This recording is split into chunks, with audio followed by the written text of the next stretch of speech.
Years ago, Morie had a dream about what he wanted his life to be like, what he hoped his days would add up to and come to mean. It wasn't a borrowed dream or a lifestyle collage he'd made from reading books or watching movies or looking at advertisements in a magazine. Morie came up with it on his own, and against all odds. When he built his house in the mountains, his kingdom of the dogs was miles from nowhere. You walked down the steep driveway and came to a small country road that wound along the edge of a mountain lake and then gently descended into a valley of rice fields. It was quiet and still, and in the early morning you heard only the sounds of nightingales. Nowadays things are a little different. The road at the bottom of Morie's driveway is wider, and cars speed along the lake, restless as sharks, and quickly disappear inside a tunnel. If you join the speeding cars and enter the tunnel, you will find yourself on a highway passing rice farmers on their tractors and small greenhouses and barns.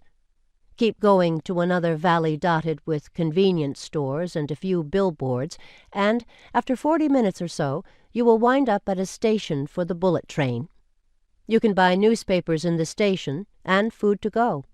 There are televisions propped up on the walls and suspended from ceilings, broadcasting colorful shows of every kind.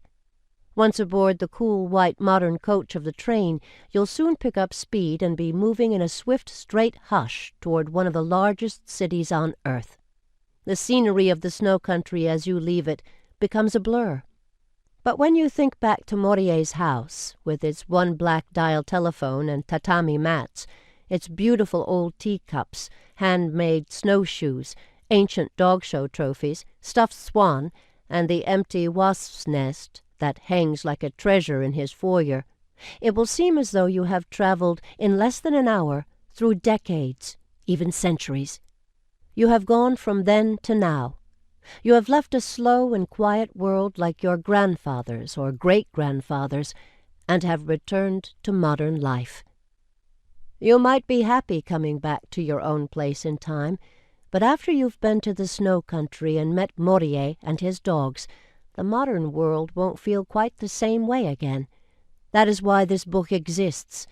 It's a way to continue to be with Morie and also to understand him and ourselves.